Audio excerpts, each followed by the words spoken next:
Well, that was not the music I thought I would have. That's not the music I thought we were going to come into. But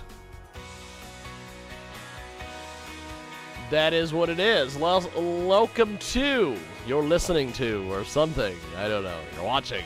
You're listening. I never get that right. It is the Jiggy Jaguar experience each and every Sunday. We are live as live can get, and we have got a hell of a deal today, and I'm wearing my Mickey Mouse Hawaiian shirt. I don't know why I dressed up for today. We have no studio guests. We don't really have much going on in the old Skype for Rudy. It's just a normal show. But we are going to go to our first guest. We are going to... I guess mix everybody together here. You gotta do all that shit. You gotta find the people. You gotta bring them into the conversation. We are gonna bring in all of our people, all of our shenanigans, as they say. Who's saying it? Don't know why they're saying it, but dollars to donuts. And let's hope John brought the donuts this time. We are going to get it going today. So, we are going to go to the old Skype. The old Skyper Rudy. Because, of course, that's what we do every Sunday. I had a conversation with somebody earlier today where I was like, well, we're going to be on the Skyper Rudy. We're going to be, Skyping. And they're like, can we do audio? Can we do audio? How about we do Skype? How about we do Skype? I don't want to do Zoom. How about we do Skype? So. Now, we are gonna. I gotta pull up the old CamCams here. Speaking of CamCams, I think we're gonna have our own CamCam girl today. But we are gonna. Today is gonna be a hell of a day. Last week we had Don Mazzella with us, the trusted newsman, and we talked to porn stars. And this week we have more craziness. In this broadcast, we will talk to Rocky Emerson and Nathan Bronson at the exact same time. So that's going to be fun. We also have somebody by the name of CammiCams.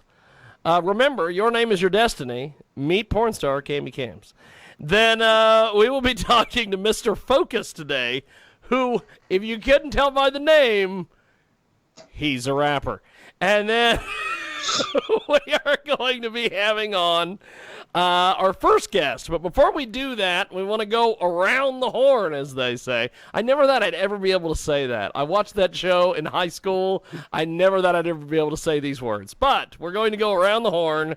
We have Mr. John Mosier, Mr. J.M. Steele. He is the rabble rouser. If you've ever seen him at the PCW shows, he likes to yell at the crowd. And realistically, he yells at them because he's trying to make them better. And then you've got Jaybird Wells, who apparently has a special guest today. Who is your special guest that is there in the old bunker with you? Well, I kidnapped an author, stuck him in my trunk, and told him that if he didn't obey me, and I was going to break his hard drive. So this is Author Joe. Author Joe, how are you, sir? What do you do, Joe? Real quick. I do a little bit of everything. Most of what I do Tried to escape Jaybird. One of the things that he does is he tries to escape Jaybird Wells. Yes. But... So she really took the stalker nickname serious. Okay. Well, Joe, she always tells us that she has to find out where they are on the web so she can stalk them. And realistically, she took, as John was saying, she took that to the extreme today because she not only stalked you, but she kidnapped you and put you in the in the Jaybird bunker there. So. Yep. So give us a false location, okay, Riley? I was having breakfast with Hillary Clinton, and next thing you know, I'm west of the Mississippi. Look at that. It happens. You know what is crazy about that whole thing is that he was having a meal with Hillary Clinton. He then got. He didn't get shot in the back of the head. He didn't get shot back in the back of the head. He got kidnapped to Missouri or Mississippi, and Jaybird's bunker is in the middle of parts unknown. I don't know how you need a chalkboard to figure out where all that is. But string the tags and pictures like they do in those old cop shows. It is such a craziness. And then speaking of craziness, we have a guest that I had on a couple weeks ago, and she is fantastic. She joins us today on the old Skype, the old Skype-a-rooney.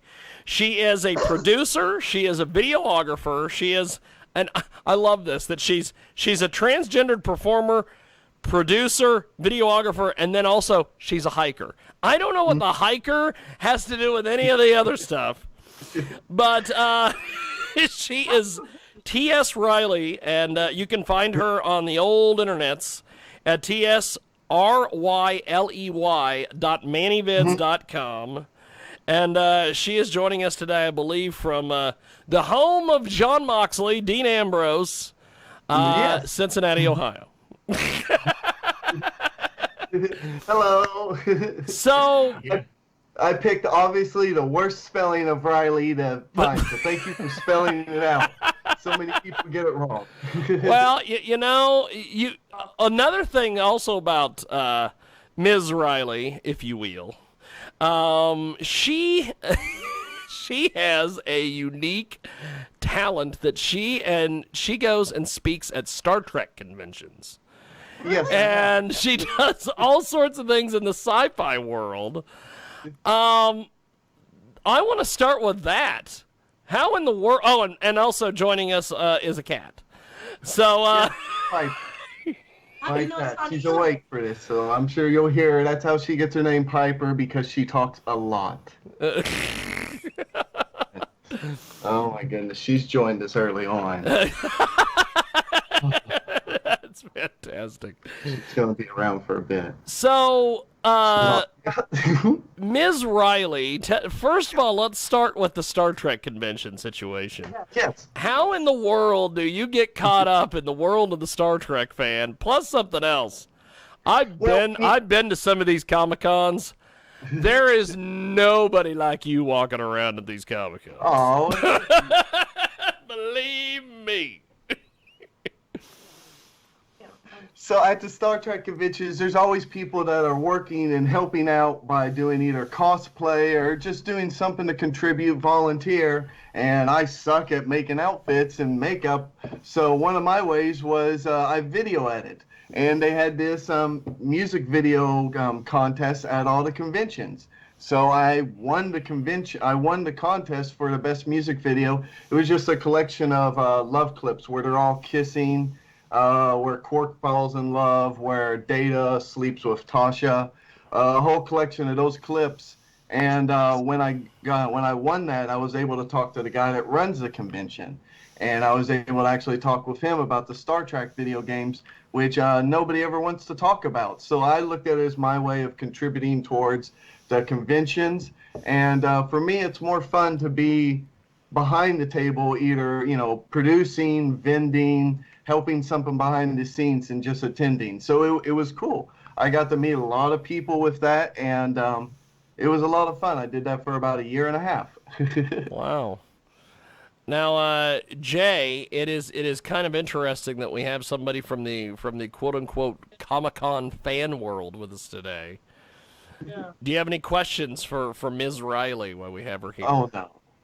Do you only focus on one version of Star Trek or all the versions?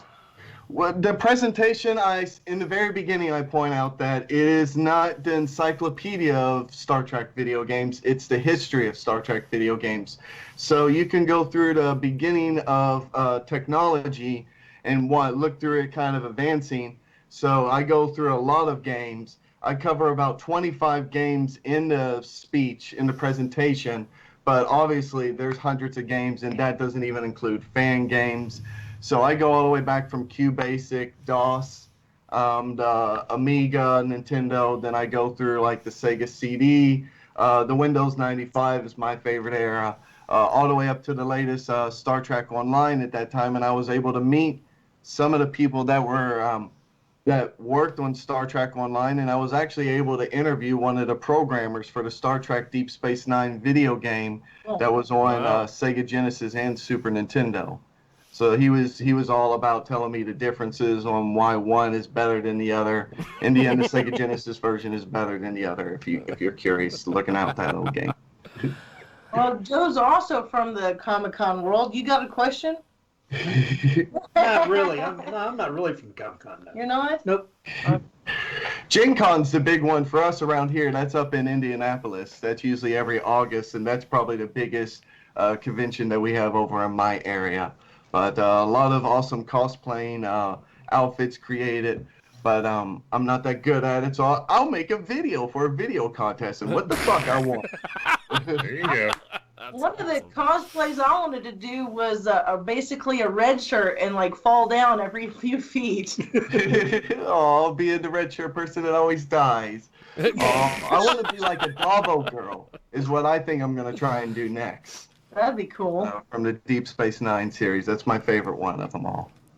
So, the last time we had you on T.S. Riley, you were just getting ready to watch Picard. Have you made it all the way through Picard? Yes, I have. And I don't want to give any spoilers, but I really wish the second season would have been called Will. And then the third season would have been called Q. They could have obviously just left that as a Picard story and then gone on to Will for the second season. And then brought on Q for the third season or something. I think they wanted to have both endings in it, the happy and sad ending. Let's just put them both in there. And it's like, what the fuck? So, I like it. I like all the cameos from the old actors and stuff.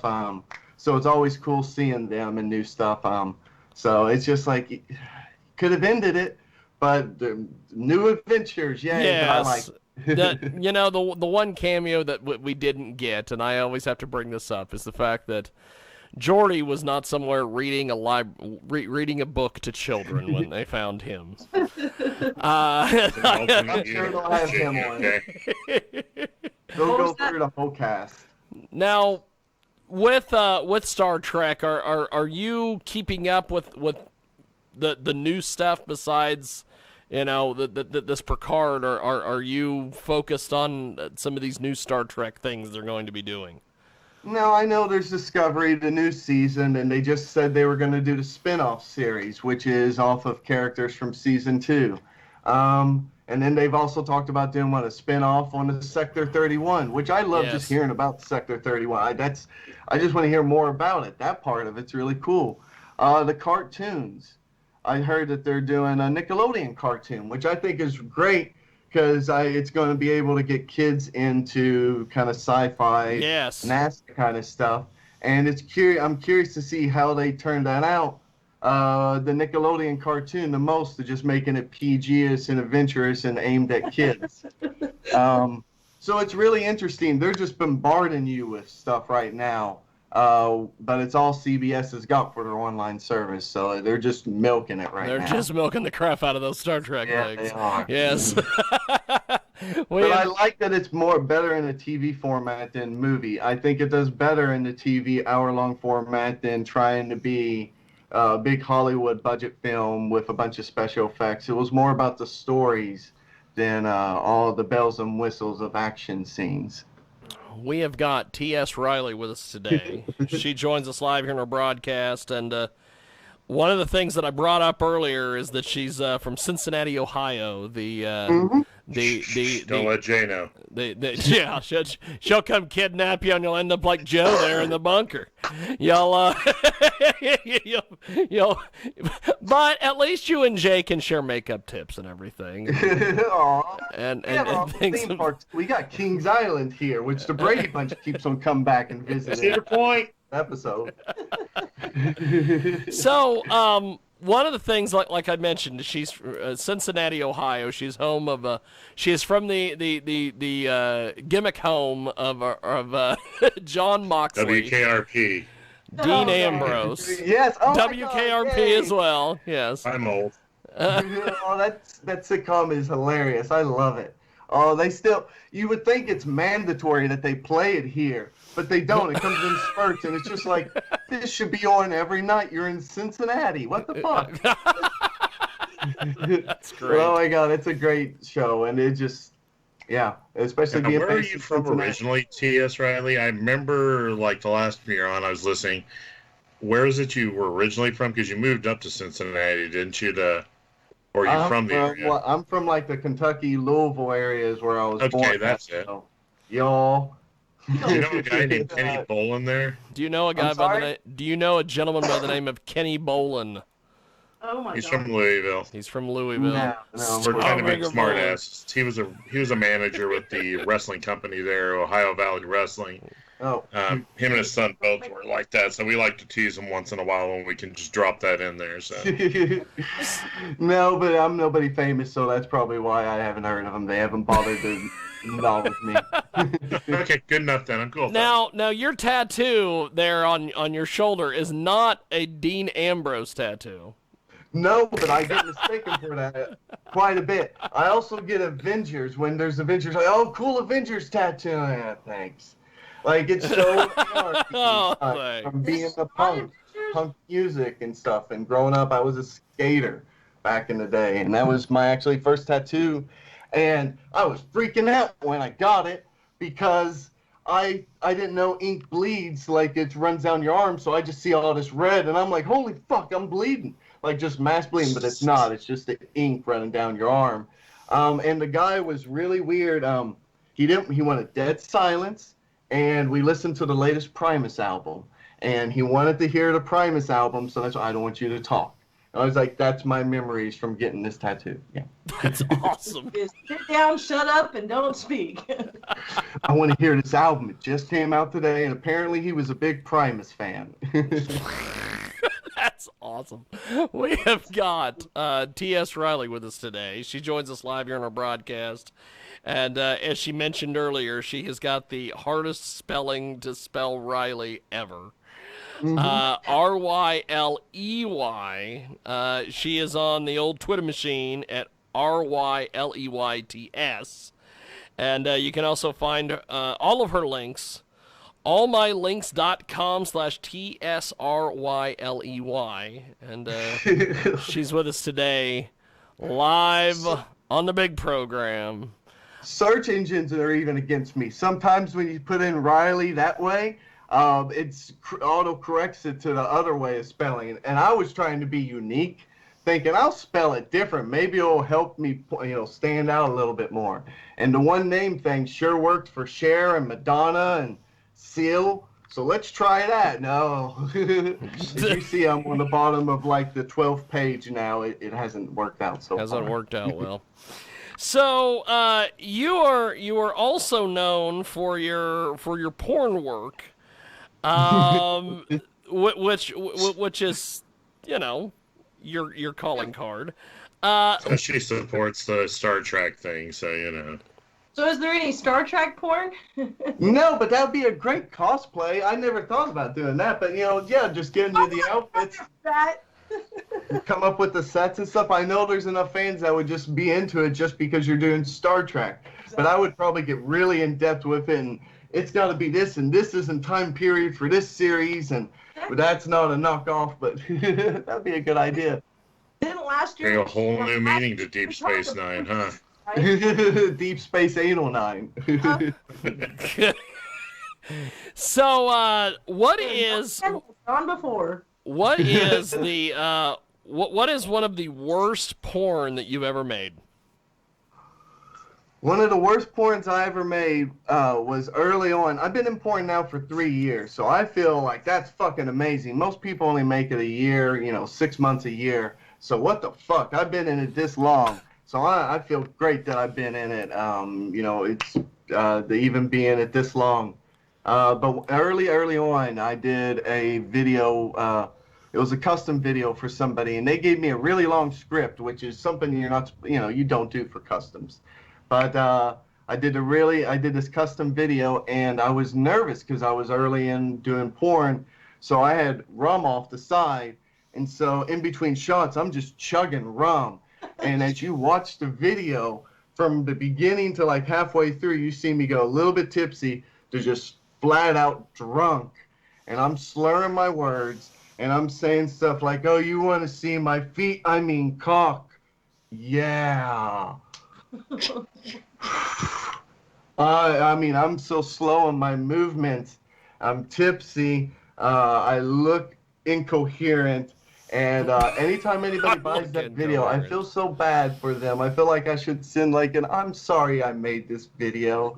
Now, Riley? So drunk on offset, and so that is why I never, I try to not drink on set. I've only done it one other time, and that was because my character was tipsy. Now, so, Riley, did you name that video the Nancy Pelosi?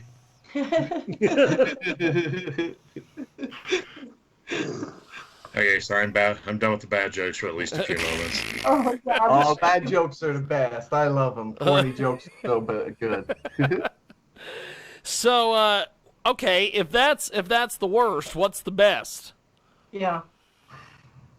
The best was it's always a promotion pitch. The latest one that I just did last week. It's always what you just did, because this one just happened to work out real well. Me and the girl. Me and this new porn actress, Danny, performed together, and it was just, we gelled real well. And we did, I told her to set up for the story. I was going to be on this quest for sex. And, you know, I'm horny, and I'm searching around looking for it, trying to find her on a GPS.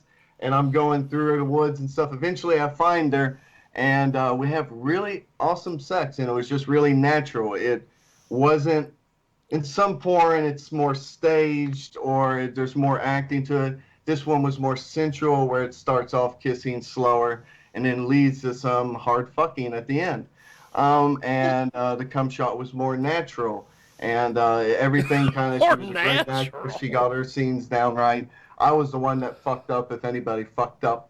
And that was, it was a really good thing to shoot last week, and I wish they would all be like that. I just want to have fun. You know, I'm making porn, you know, what the fuck? So let's just all have fun with it. That's fantastic.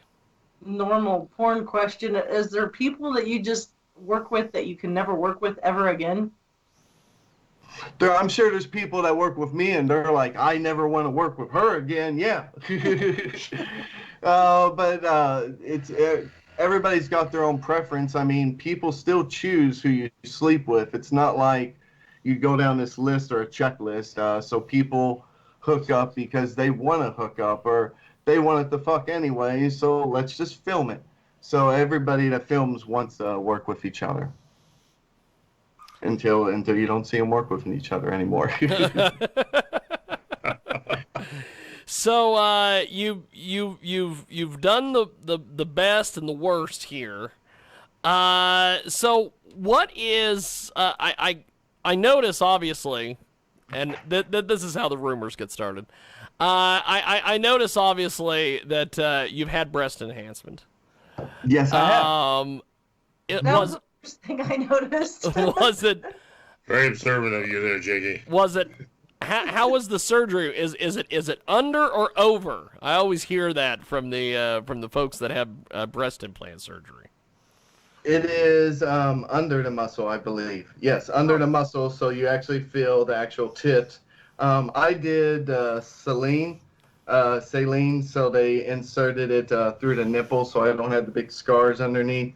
And my recovery process was very painful because I don't have a lot of extra skin. So they were just stretched so tight that normally a lot of people say they can get by in 2-3 weeks. I was about a month just sitting there like, this is hell. Oh, dear. But I'm very happy I got it. And I also did the smart thing of filming porn for several years before with my natural tits, then get my boob job, and then keep it on going. Because people like to see the natural tits, and some people like the fake tits. Me personally, I'm glad I have the tits. They make shirts fit better. And they're fun to have. Oh, and they're fun to have. That's great. So, go ahead, Jay. You look like you're getting ready to say something. Boobs are fun to have. I just sit there and I play with them and then jerk off sometimes. It's just like, I really don't need to leave. It's that whole thing. I got tits and a dick. I'm good to go. That's awesome. That is fantastic. Wait. I don't think I've ever heard that on the last, how many years of porn stars? I don't think I've ever heard that. I don't need to Never leave have to the leave the house. Don't have to leave the house. Just stick in a butt plug or something and I'm fucking all filled up. Damn. I'll just get myself off here in all sorts of ways. Just suck on a dildo while I'm at it. Make me airtight. Jesus. You'd be ready for shipping at that point. But I'm a good girl. Right. I don't think sucking on a dildo and I'm a good girl belongs in the same. I'm airtight. You know, you bring up the butt plug thing. For whatever reason, I don't know why this is, but my significant other, the lovely Brittany, has been for the last I don't know how many years trying to get me to wear a butt plug. No. What in the world is this butt plug stuff? She's like, you need to get a butt plug. I don't know, if you don't do kind of anal stuff, I would say don't get a butt plug. Well, but see, this is what I'm saying. I don't understand why. Do you have a fetish that you need to tell us all about? No, that's the thing. She have a fetish she needs to tell you more about. Who does? Does Brittany have a fetish that she? Well, this is the thing. Brittany is a weird chick. Well, just she is dating you, so you know. She is a weird chick. But I don't want to do it. Do it. You're gonna put in that butt plug. I've never done it. I don't fucking care. You're gonna do it whether you like it or not. I put that in there.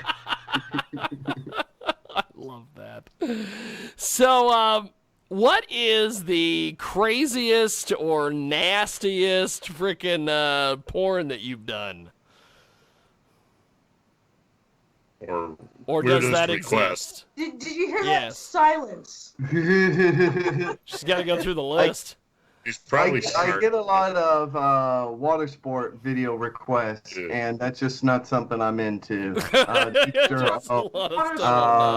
just steer away Let's from wait till all it off those. camera, Jay. There's a lot of crazy custom request videos that my mind are just going through. I'm like, holy fuck, what'd you come up with? And I won't do some of that stuff. No, I'm trying to think if there's any really crazy out there scene. Not that I can think of. I'm sorry. A lot of group sex. I have a lot of group sex. So to me, having a threesome or a foursome with T girls is just like a Tuesday afternoon. Where to you, it'd be crazy. But I'm like, yeah, I did that a couple of times. So maybe I'm a little bit jaded that way. I'm a little jaded. I want to say the craziest would be, if I would have to really think about this, and I haven't, would be doing Tranny House, where we got when I would take trips with some of these girls, and we would go rent a house, and we would shoot all this crazy porn, and it would be just a bunch of T-girl porn going on in each random room of the house for as long as we're there, and by the end of the trip, you would have like 10 scenes or something, and those were a lot of crazy fun adventures. Just the shit you would see in an amount of 3 or 4 days with just spending in a house with 3 or 4 porn stars. Hell of a deal. But that's just called next weekend for me. No, I wish. It's a good Friday night for Jay, but I mean, hey. Jay is she's a lot freakier than she gives herself credit for. Hey now. Oh yay! There's nothing wrong with that. I do a lot of freaky stuff off camera too. So there's I do a lot of freaky stuff. It's just sometimes the camera's on. I'm like, okay, it's here now. Okay, now this time I'm. Sometimes the camera's on and she's getting paid for it. You know, I mean, hey. You know, when you say paid for it, I have been in over 100 scenes. And I've only been paid for one of them. So, what? A lot of, yeah, only one scene. All the other ones have been custom produced by either me or a group of friends and I that we've all gotten together and worked on. But I've only actually ever been paid for one scene. That was a couple years ago. So it's kind of cool because it shows that you can be in porn and stuff and not have a studio backing or have anybody pushing for you. You just make content on your own and you just keep on going. So it's kind of cool. It's a sad thing, but I try and twist it out to be a good thing. Yeah, but in a roundabout way, you're getting paid for it. People go to your site and rent it or pay to watch it, right? Yes, correct. So Okay. I'm self-produced and I'm making money that way instead of waiting around for a studio to shoot me Right. or hoping that they'll shoot me in a scene. I've just gone on my own, and studios continue just to be like, we don't want to deal with her. We don't want to deal with her. Well, I guess From Cincinnati, I don't know. Gosh, yeah. That's pretty far out there out east. The fucking Reds, they suck ass, and the Bengals, what the fuck is up with them lately? But we got a soccer team now. Oh, that's right. You guys did. There's a lot to do here in Cincinnati. I like this area. Good. Well, I guess before we let you go, how do people buy your stuff and get involved with you? And as I always like to say when I promote the GoFundMe campaigns, give them some of your hard-earned money. Well, I have my own website, tsriley.com. You can also find me on ManyVids. I really like that platform. tsriley /manyvids.com. I'm on Twitter as RyleyTS. I'm not fucking dyslexic. The other way was already fucking taken. For fuck's sake, what the hell? So that's You want why the same I spelling? RyleyTS. So somewhere out there's another TS Riley on Twitter, but that's not fucking me. I'm RyleyTS on Twitter. And I'm also on Instagram and all that. All my links is really good to find all that shit. If you do type in my name and spell it right, some stuff does pop up by me. And you'll be happy you find it. You're like, I actually found one. Yeah. Well, you mentioned ManyVids. You really like ManyVids. I really like their after party they threw in Vegas. So they know what the hell they're doing over there.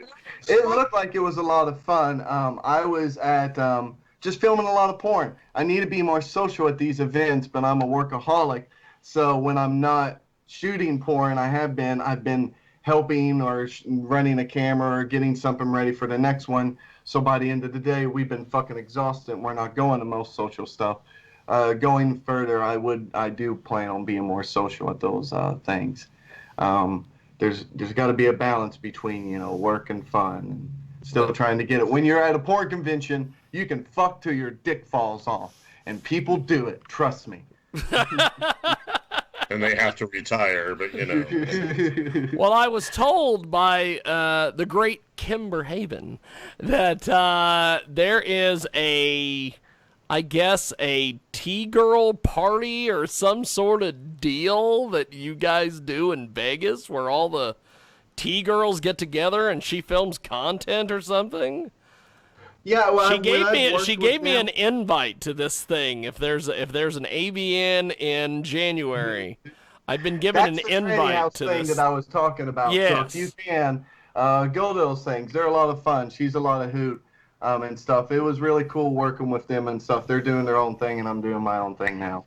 But definitely hit up her and go to the training house stuff, because that's what I was talking about, where there's so much shit going on. You're always going to show up, and there's always going to be somebody fucking or getting fucked or sucking, and it's just going on in the other room. And sometimes there's multiple ones going on. A lot of fun. Definitely check those out if you got the invite. I may have to check that out and take notes, I guess. I don't know what that means. But I appreciate it, TS. Thank you for doing this, Ms. Ryley. And we will talk to you soon. Thank you, my friend. Oh, thank you for having me. I appreciate it. And there she goes, the amazing T.S. Ryley. She's quite the perv, I'll have to say. And that's how rumors get started. We have got Shaverd Wells, the fantastic John Mosier, and Jay's kidnapped author there. How in the world did, first of all, I want to know, how the hell did the author find your compound? Nobody knows where you're at. Except for Jeffro. I was kidnapped and blindfolded. You was kidnapped and blindfolded. There you go.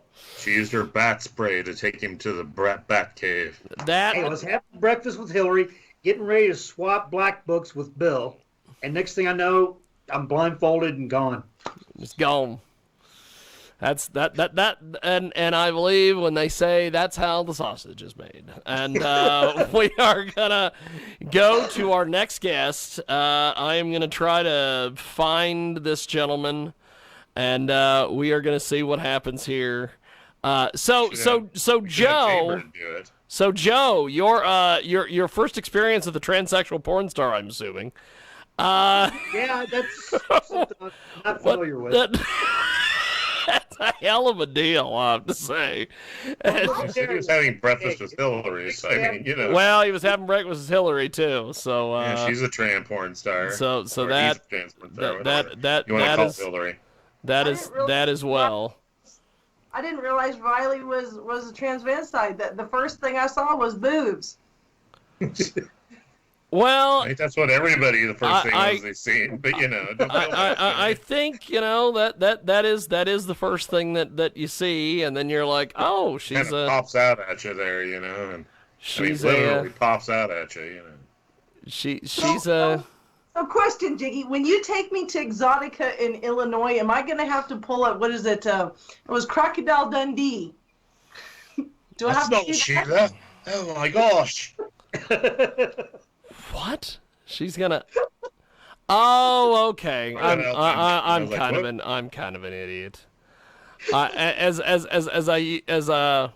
was the line I used to use? I'm 1/3 Jamaican and full idiot. But we are gonna go to. Am I gonna go up to some chick and go, "How you doing?" And then I'm gonna have to do a Sheila check? You know, that would be. Depending on the T-girls that attend Exotica, that might actually be a fun deal. I'll make sure that Chris Ortiz or somebody films that. But I believe our next guest is joining us live via the old internets. We can't see you, but we can hear you. Hold up. Let me see if I could. He's gotta hit the old button, as they say. You know, yeah, exactly. And as I always like to say, dollars to donuts, and let's hope John brought the donuts. Should be like a little camera icon somewhere. Well, I had to turn off my camera button because sometimes when people use Skype, you check the camera to see where it's showing. And then you got to turn the camera app off so that the Skype app can pick up the camera. Okay. Yeah. There he is. He's starting to arrive. All right, there he is. Let me see. There he is. You know what is crazy is I thought he was wearing a mask, and then I was like, no, that's just his beard. Just mistaken identity. It is. We have got a great guest joining us here. For over 2 decades, America has known the case of Baby Byron. He was born 2 months premature, addicted to cocaine and heroin in '92. His mother left him at the hospital. Put under the care of a white couple, a racially motivated custody battle ensued that divided the nation and got the attention of the NAACP, the ACLU, and the Supreme Court. And today, Baby Byron and his family, they of course were guests on CNN, the Montel Williams Show, Ricki Lake. Yes, remember when Ricki Lake was on? And his story even inspired a book and Hollywood movie starring Halle Berry. And today, Baby Byron is all grown up and ready to share his story with us today. He also has his first brand new solo album, Drugz with a Z, Before the Flight. And Baby Byron with us today here on the old Skype, the old Skype-a-rooney. How are you, sir? Yes, sir. Yes, sir. How's everybody doing? Doing good, sir. You've got a hell of a story. Good Lord. Oh, man, I was listening to it. I couldn't believe it myself. Actually, I just got to, there's only a few corrections I'll make throughout what you said. Yeah, go ahead. Give the intro just because the intro was just so, it was like, I was like, oh, shit. I was like, this is nice. Okay. basically, yeah, I was born July 15th, 1992. Despite popular belief, I was not left in the hospital by my mother. As what I believe was the press. I believe that was one of the publications. I remember seeing something like that, said something along those lines. But actually, what ended up happening was my mother was actually given. Back then, they had a protocol for any mother that was on any type of drugs or struggling with housing or anything like that. And what they offered my mother was rehab and counseling and stuff like that, while also helping her get me back. It wasn't like I was supposed to be taken as fast or as immediately. You know, it was like a quick type of thing. And the CYS kind of skipped a few steps that was needed that was pretty much what everybody else was going through. And that was usually when somebody is taken from their mother, they go to a grandmother, or aunt, an uncle. You know, they keep it in the family at first. But back then, in my case, they avoided placement with my initial family at first. And they put me in the custody of a Caucasian family who I would like to consider also an extension of my family as much as my biological good people. Who happen to be white. But besides that, and the reason why I guess what separates my story from a lot of people is the custody battle, because being a crack baby and all that is actually very common. I think from my time period, I know a lot of them, but I don't know too many of people that experienced what I experienced as far as what ended up becoming the Baby Byron case. Wow. We have got a great guest with us today. He joins us live here in our broadcast. Baby Byron is with us. And also Jaybird Wells and Mr. John Mosier. And, of course, we have a famous author with us today that Jaybird Wells kidnapped and took to her bunker. Author nice. Joe is with us. He was having breakfast with Hillary Clinton, and next thing he knew, he was kidnapped and he was taken to Jaybird Wells' as I like to call it, the bird bunker out there. So I'm gonna destroy his hard drive with his books on it. There you go. And this that'd be a bird box. And this is part of the reason why Baby Byron is joining us on Skype, so you don't end up kidnapping him and stealing his album. So right. So they made a movie about you with Halle Berry. There was all these other things. Talk to us about all this, my friend. Oh man. I would like to actually start off with saying that the Losing Isaiah story and the Baby Byron story are one and the same, but they're two different. And I know that sounds like a huge contradiction, but if I explain, you'll kind of see why I say that. Okay. Because I feel like in the media, and especially in Hollywood, when they do produce films, like the Hollywood film industry, they tend to either make something based on a time period versus a actual person, but sometimes people mix the two sometimes. You know what I'm saying? Because of the coincidence in characters. But Hollywood does that purposely without having, but they do it safely enough where you can't sue them. You know what I mean? Sometimes.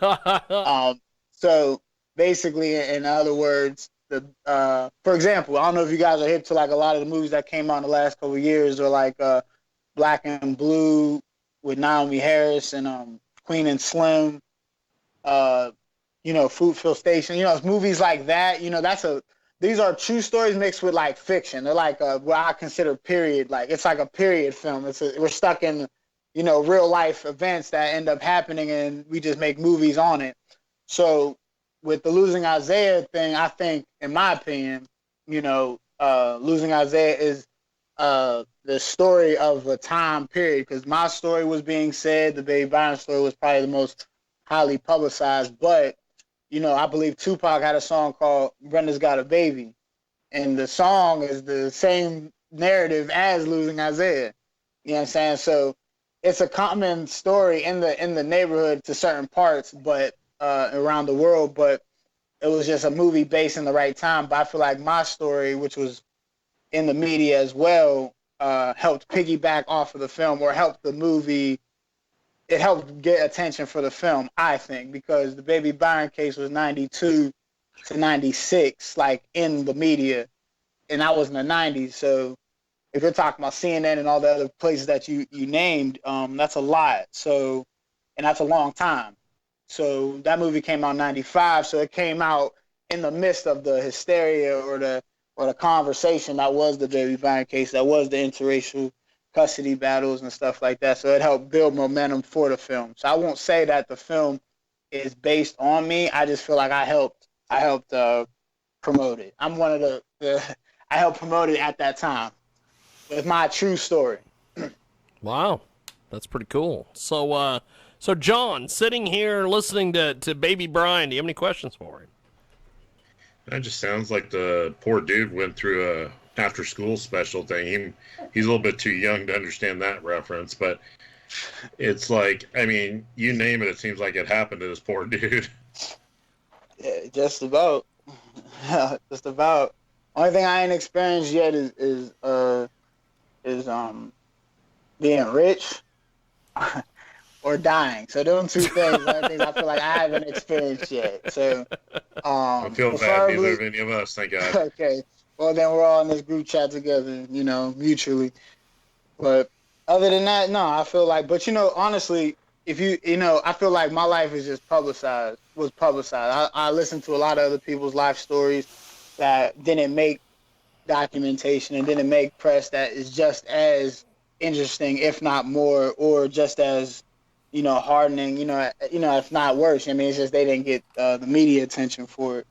Yeah. I mean, we all know somebody that's probably life that was, that's like, damn, you could write a book on it, like an aunt and uncle. And that, what I mean? We know somebody. It's just, I'm just somebody that in particularly happened to be placed into the camera at that time. Fantastic. Now, let's talk about this album. Tell us about your music, man. Oh, man, I've been creating music with Ashe Snefru, who is one half of a kid called God, the group I'm in. And we've been making music since 2016. And he's been a real big part in helping me with my whole creativity and trying to channel my thoughts, and helping it sound good on a beat. He just helped with a lot of that process. So I always give him a lot of credit, with helping develop my style and my sound. And we've been making music since 2016, and this project is actually, it was misworded. I mean, it is called Drugz Before the Flight, but the difference is it's not a solo project. It's still a kid called God. It's just I take most of the lead in the production, meaning like I went to the studio first on this, if that makes sense. Yeah. So awesome. So when people look it up, it's not going to be Baby Byron's Drugz Before the Flight. It's a kid called God, Drugz Before the Flight. Yeah, still. Fantastic. And that's GAUWD, not GOD. Cause I know I don't want to be a part of no blasphemies or nothing like that. We have got a great guest with us today. Baby Brian joins us here on our broadcast. So tell us about some of the other folks you've worked with this album. Oh, man, I worked with Jordan Lumley. I worked with Tobin. I got some 2 features on there. I got an artist by the name of Louis and another artist by the name of Cremy who appear on this project. But other than that, most of the production on it is nobody that is too acclaimed, but they're going places and they've done a lot of dope music for us over the years. We try to stay with the same people, because I remember I had a meeting at Warner Brothers last year and we were just talking and they was like, trying to figure out who we got our production from because, they liked it so much or they wanted to refer, other people. So I just said, I'll just stick with the people that's been helping develop our sound, than outsourcing. Awesome. So, how far do you think this music thing's going to take you, brother? Man, hopefully as far as I can, make it. I know some people have they have artists to look for an example to match their success or try to reach to. I just set out my own personal goal, and if I make it, then all praise, and if not, make another one. So that's just it. But music, as far as where it goes with music, I feel like I already made what I've set out to do. You know what I'm saying? Not necessarily, but I feel like music has always been like just something I would do even if I didn't get paid for it. You know what I'm saying? So it's one of those like how far I can take it is however the spirit will take me there. You know what I mean? Cool. Well, Jay, do you have any questions? Jump in there, my friend. Have you had any setbacks with this COVID thing? Or are you still writing music? Are you still producing? What's going on? Yeah, man, we've had a lot of setbacks. I had to refund 2 shows, which was terrible because I didn't want to. What else? My studio because I don't record anywhere else but the same studio for like last 4 years, and he shut it down because of the circumstances. So I had to learn to record in other environments and try to get, hip to people that I'm not used to. So it was like, I guess the COVID situation makes you have to sharpen up a little bit just to improvise without having, even if it isn't music. I learned like that with even money. People will be like, I might be self-employed for a long time, but now I'm double self-employed because now I'm doing Lyft or something extra. You know what I mean? Because it's just that type of situation. Now, when it comes down to it, and I know rappers probably would never say that ever in their life, but I will because I don't care.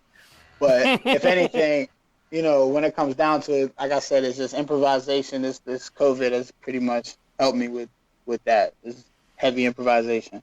But also during this time, I get to talk to amazing folks like y'all. You know what I'm saying? So it works. We have got a great guest with us today. He joins us live here in our broadcast. And I guess before we let you go, my friend, how do we find you online, get your music, everything else?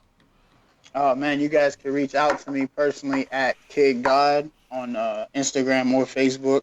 And it's KIDGAUWD. Or, on Spotify, it's pretty much the same. If you just type in GAUWD, that should be the first result you see. YouTube. We have new music dropping every week, more than likely. Mostly on YouTube, it'll premiere first, and then it'll be available probably on every other platform the following week or 2. Awesome. Well, my friend, you've got a hell of a story, and you've got a lot of great music here, so I appreciate you making time for us and hanging out with us, and we'll talk to you soon. Thank you, sir. Oh, man, I thank you all. Appreciate you guys. You guys stay safe. Appreciate it, man. And Baby Brian joins us today here in our broadcast, and there he goes. And John, what did you make of Baby Brian before we get to our next? Like I said, I kind of thought it was kind of unique on the whole story. How many people can say they went through it? Like my early life was a little bit weird, but nowhere near like his. But no, seriously, I'll have to tell you the story about all everything. The craziness. Yeah, it was like, craziness. Finding out. I found out from my birth mother came and found me. I was adopted.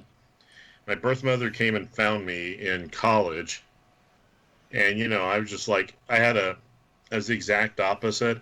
I didn't want to find her. I didn't really care. I didn't, hate her or anything, but I just felt like the prince of the world because my parents, wanted me. They picked me out specifically, and I've always felt like, that was the greatest thing ever. So I just had no urging or, sense of wanting to do that. And found out a guy that I was really super good friends with through high school. He went to a high school in a little town right next to El Dorado. We were cousins.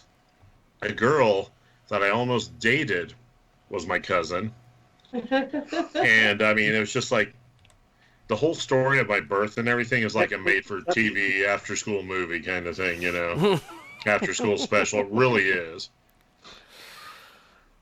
Well, I can Joe... give you the Clip Notes version if you want. Hell, I don't care. Joe said something about how you had to move to Kentucky to date your cousin. Yeah, you got to move to Kentucky if you're going to date. Oh, no, I have 2 cousins that are biological cousins that actually married each other and have kids and stuff.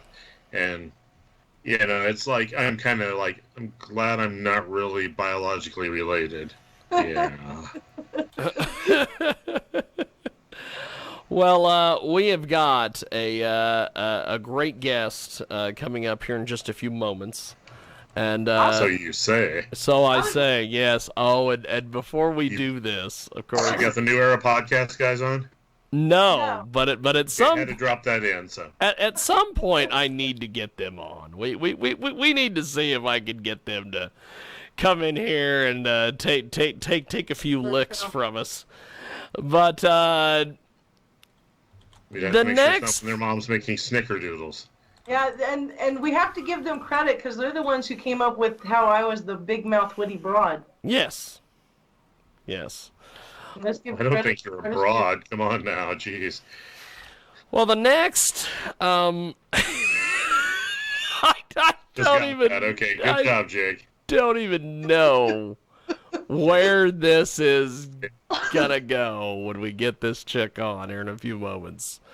But we had I Am Live on about a month ago, and they were talking about the thing with Joe Buck and how they offered him Oh, yeah.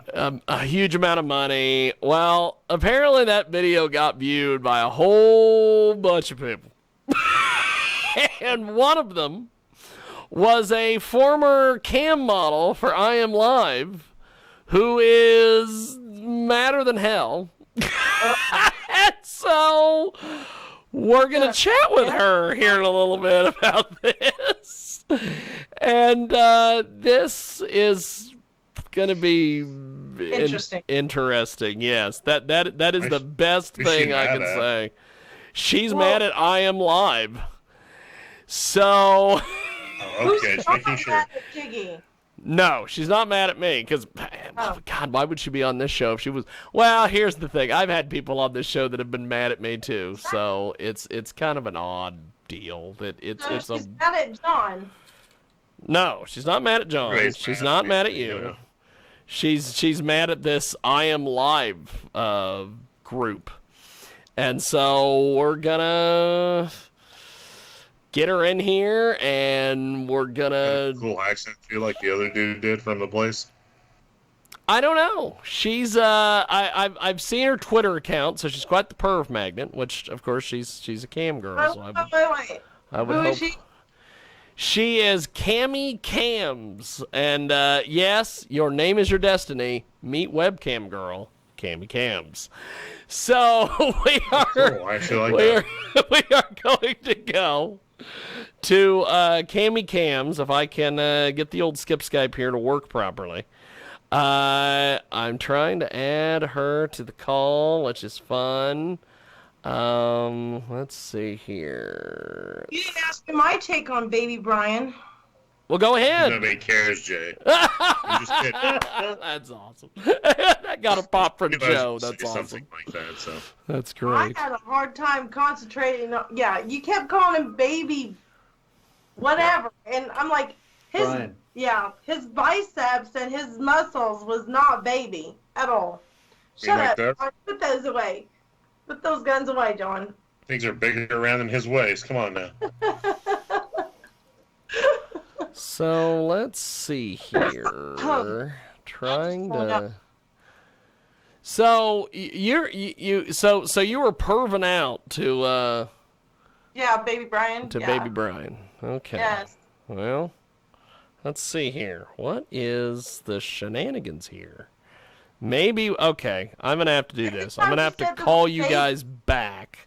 So just give me a few seconds. I got to call you back, and then I've got to dial her because it's Skype, and it's these live IDs where you have to give these weird live IDs. I don't know what this is all about. This is the craziest thing. So we are going to see if I can get the live ID to work. And then what I do is I get the live ID to work. I say hello. You say hello. I say hello. Or something. I don't know. It is such a mess. So I'm going to add her. I like that giggle. I'm going to add her. Hell yes, I'm mad at I'm live. Oh, we're going to get into it. Oh, we're going to get into it. But I got to add all my cavalcade of jackasses here so we can get this thing going. But, By the way, I wish to Skype say is such a nightmare sometimes. Yeah, please, no. But Zoom's even more of a nightmare. I did a Zoom call one time, and it took me 25 minutes to get the thing set up. And I'm like, what? How are people using these things? But let's see here. Let's do this one at a time here and get the cast and the crew in here, as they say. And why we attempt to do that, it is the world-famous Jiggy Jaguar radio broadcast. We have got all sorts of things happening today. We apparently Mr. Focus lost his focus because I never got a call from the guy. So that is awesome. I was allowed to use that line today.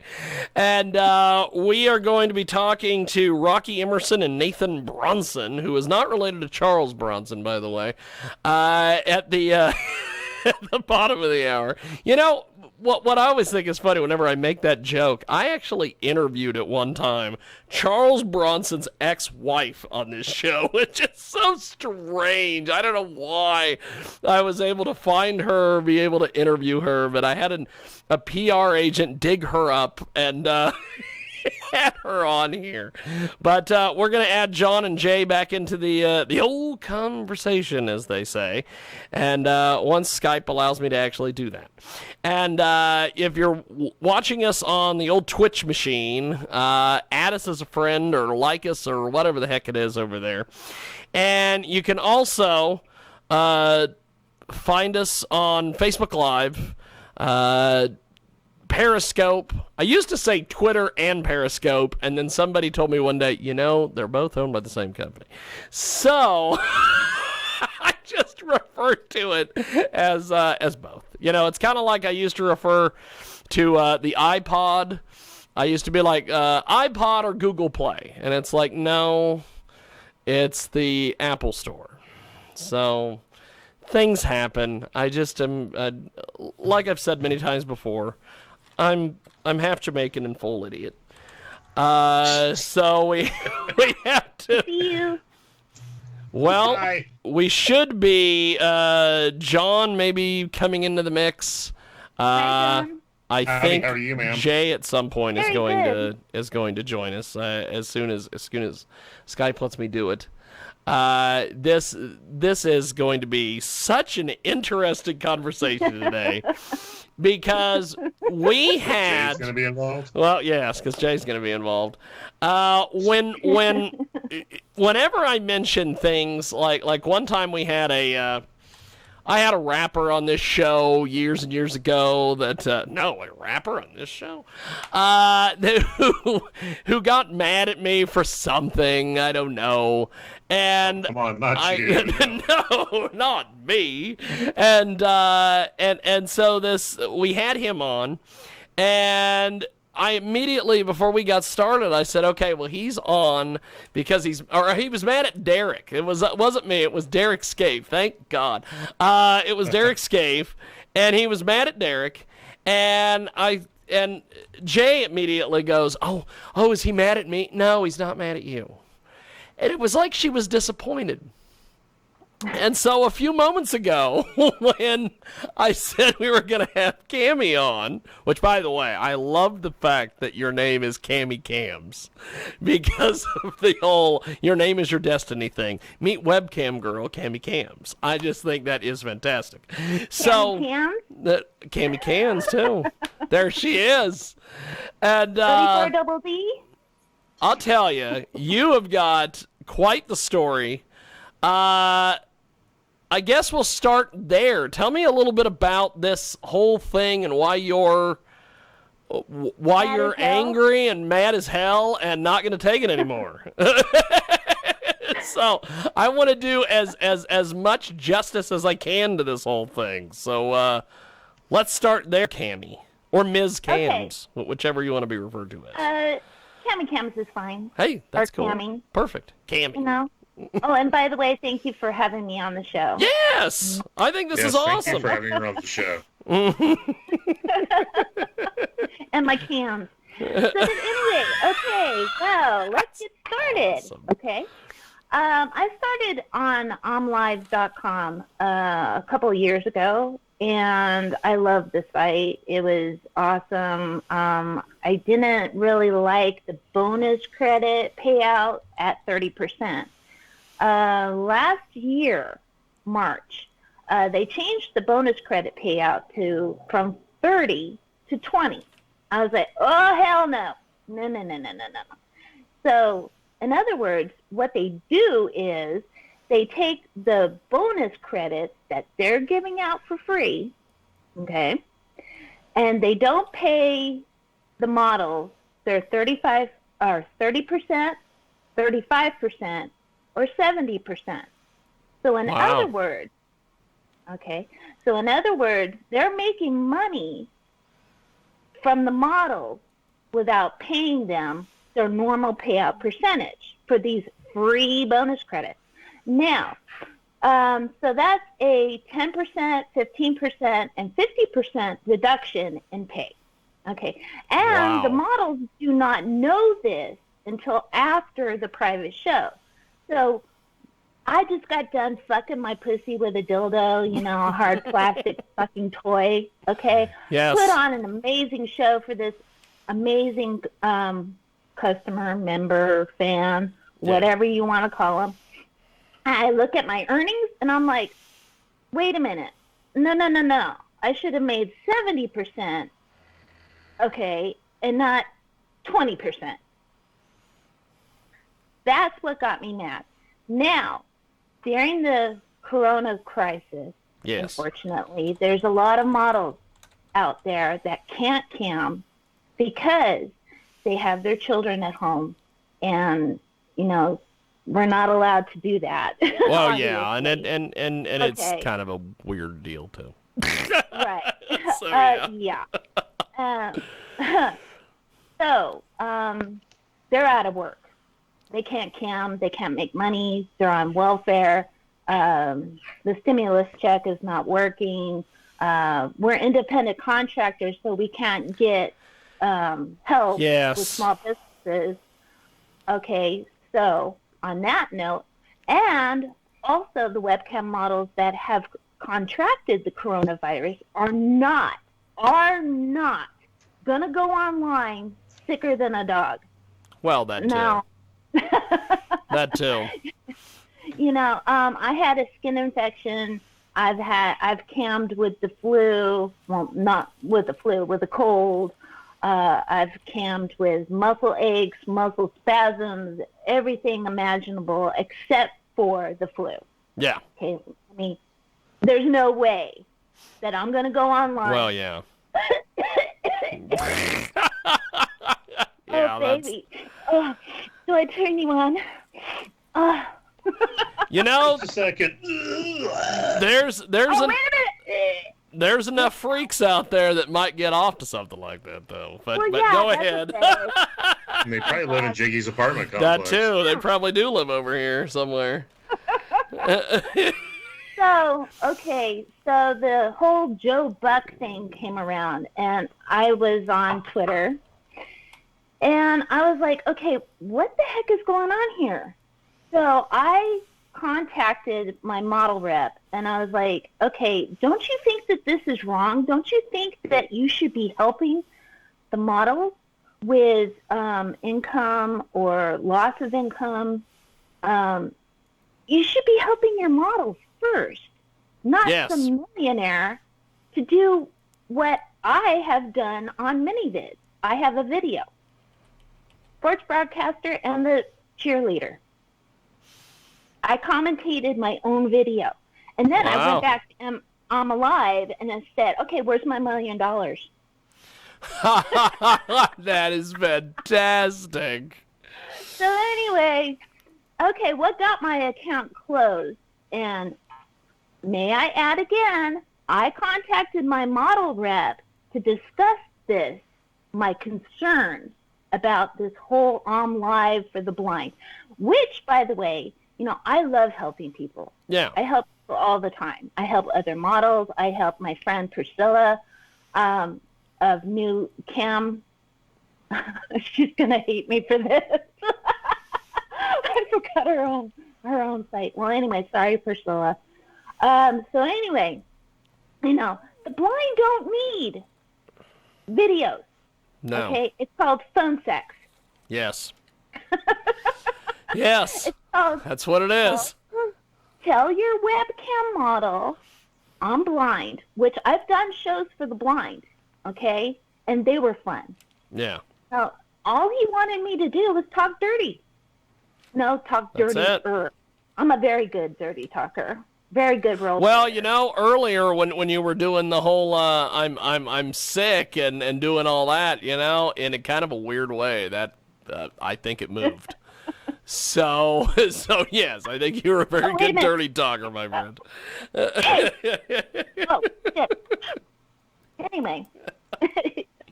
So you Yes, contacted the that's model amazing. rep. Take us through the next steps here. Okay, so no contact from my model rep.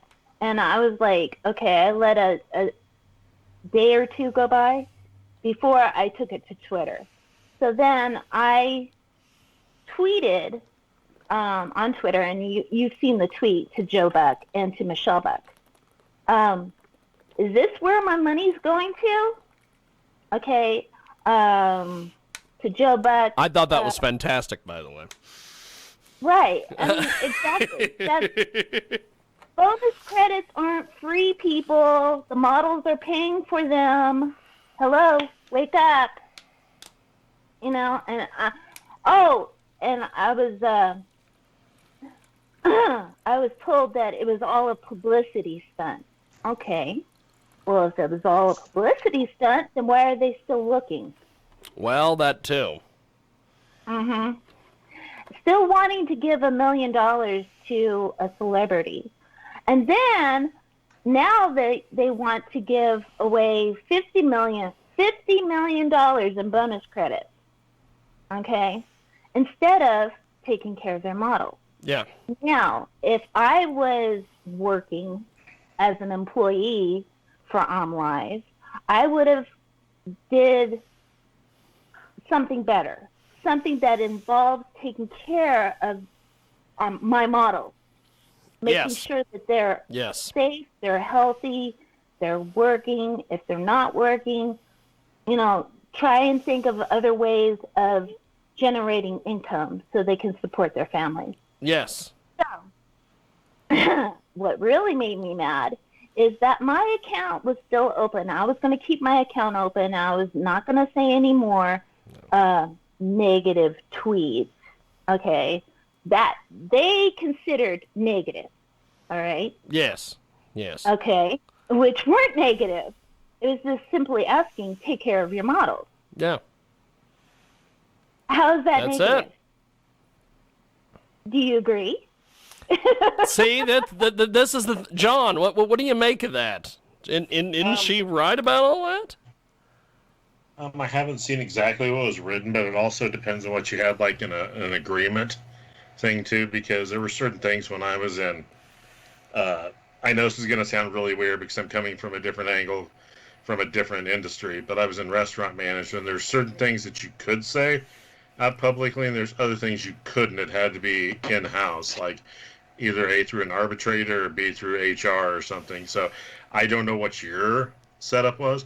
But as long as you weren't being like completely derisive on things, I don't see why there would be a big problem, unless there was something that was in the agreement that you two had that said you couldn't do that. Yeah. Right, and I now have a lawyer, and basically it says in my contract, which by the way they won't give me, my original contract that I signed.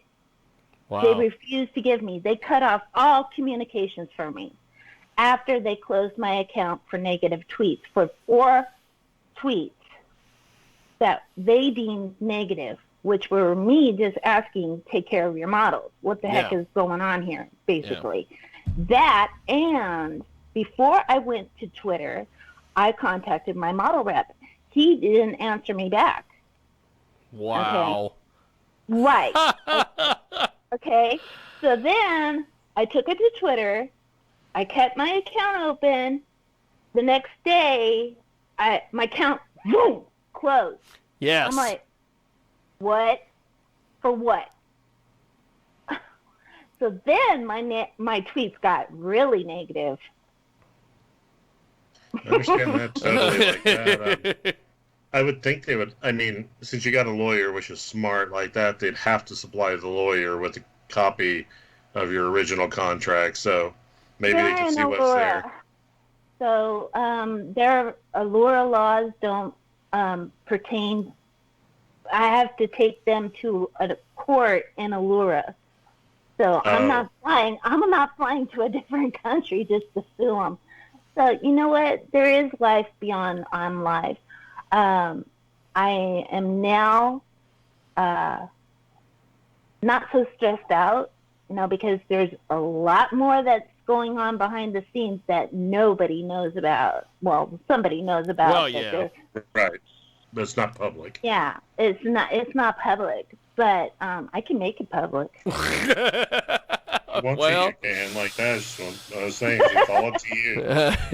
Right. Keep smiling like that. I'll let you do whatever the hell you want.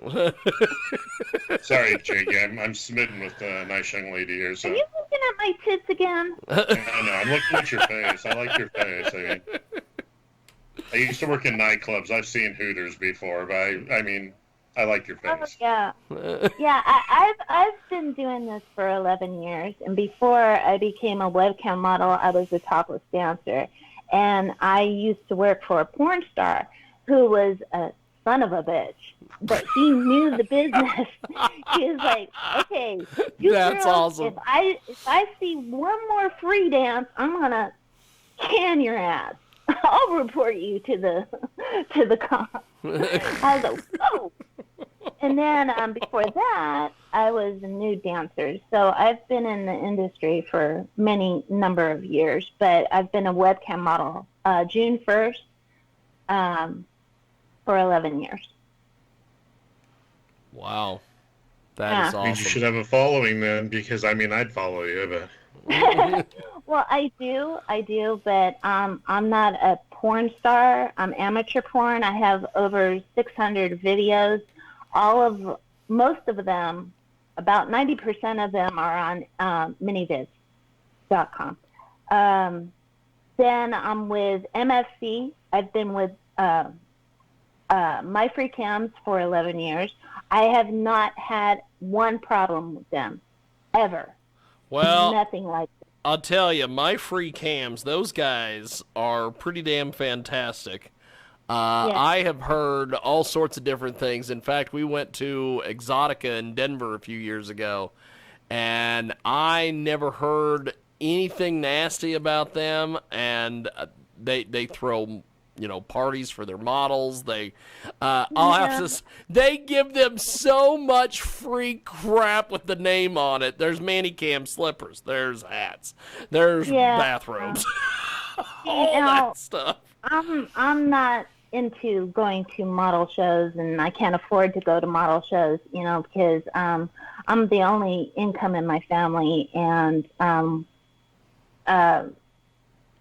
when I was working for I'm Live, I was like, is there any way of making more money? Because I'm not used to getting $1 or less per minute for doing a cam show. Well, that too. Getting like $2 or $3 per minute payout for a cam show. And that to me is, okay, that's good. Well, yeah. I'm not greedy, but I just want to make my goal every day, be able to pay my bills, and live comfortably. I don't live like a rich person. I don't want to be a rich person. Well, then again, give me my $1 million for making that video. So, hey, I made the video. Where's my $1 million? Where do you see this? Where do you see this going when this is all said and done? What's the best possible outcome for all this? that they pull their head out of their asses and take care of their models better, because I'm never going back there. I'm not going back there until something, drastically happens. Because I'm happy with Flirt for Free. I'm on 3 sites at the same time, 6 days a week. And, I run 2 computers, 2 webcams. You see it, I've done it. I'm a 3-ring circus. I do my own advertising, photos, videos, editing, interviews with you. Yes. Starting shit with websites. Which is good, and that's why you're here. I have a voice, and I'm not gonna bow down like a dog and say, okay, Daddy, give it to me. I'm sorry, that was just kind of a turn Jesus, on. that was a turn on. Holy shit. Good God. Hey, Jiggy, I'm going to have to go offline for a few seconds here, okay? Sorry. Hey, no jerking without paying for it. That's right, I'm going off camera. So. Take me private. That's My awesome. customers love me for that. Because I don't do free shows in public. I mean, to me, it's a business stupid. and you're trying to make money. Right, exactly. And the way the industry has turned out is really pretty sad. The only thing that I got mad about my free cams is that they changed the rules. That's the main reason why I was working for Live, because they had rules. You can flash your tits, no nudity, no fucking, no sucking, no showing your asshole or the inside of your asshole, no fisting, no prolapse, no nothing. Okay? They had rules, they had structure, and I can make money because I don't want to do those things. If you want to pay me 50 tokens for a flash, go for it. You want to see my pussy? Want me to flash my pussy? Tip me 100 tokens, which is $10, by the way. Or take me private and get it all. That's the way I've always been. And my friend Priscilla, she's training the models to be more of a girlfriend experience. Yes. So, yes. Yeah. And that is what this industry is all about. But it's taken a major downward spiral ever since they changed the rules. Oh, you want to fuck your ass and pussy for free in public chat? Go for it. I was like, oh, no, I don't think so. So my income went down. One of the many things that I have really enjoyed about this whole COVID-19 lockdown is people's pets. Who is the dog in the background? I love that. Oh. Who's the dog? I always love all the different dogs, and that's awesome. Yeah. Oh, I better get him off cam. He might end. Rumors starting there, So. That's right. That's right. So, you've got all sorts of different things going on. You've got the 3 dogs. So, how do people keep up with you and get your content and get involved? CammiCams.com. It's all there. That's awesome. CammiCams.com. Yes. And by the way, it's old school website because I designed it and I did all the coding for it. I can do a WordPress site and have bells and whistles and blah, blah, blah, blah, blah, but I don't want to. That and I don't know the coding. Well, that's enough. I think that's great that you've that you're an entrepreneur, plus you've got a stake in the website and building it all, and that's fantastic. Yeah, it's just my mouth is big, so, gets me in trouble. Jiggy knows that problem. Yes. Yes. Oh, do you? Yes, unfortunately. It just happens. CammiCams.com is the official website. CammiCams.com. And Cammi joins us today here in our broadcast and chatting about this situation with I'm Live, and it's a follow-up to our interview that we did with Joe Buck, where they talked about the Joe Buck situation. One of the things that Cammi pointed out to me in our email exchange, and also I got a few people to point this out to me on social media as well, when we had the I'm Live guy on and we were asking him questions, he didn't look straight at the camera. That speaks volumes. Oh, and by the way, he was my model rep. Oh, no! Watch I'm Live Jimmy. Oh, my God! That is amazing. I was like, okay, why are you not looking in the camera?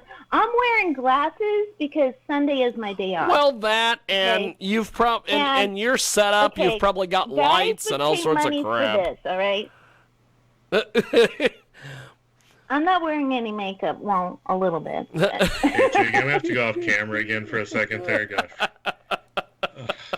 Ew, gross. Yuck. I gotta have my eye makeup. Sorry. But yeah, he didn't look in the cam. He looked all nervous.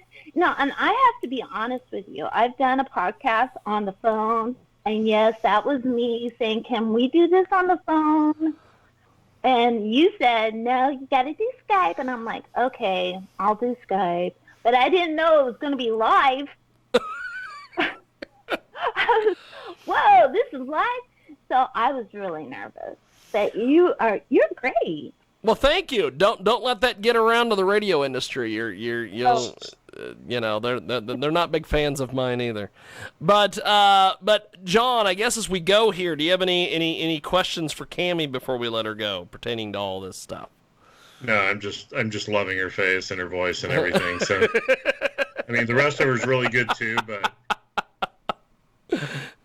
Well, Cammi, you are pretty amazing. We definitely will have. I would say so, yes. I would say so, yes. The only thing that I would like to see. Yes, go. Live take better care of their models and not take money away, or that too.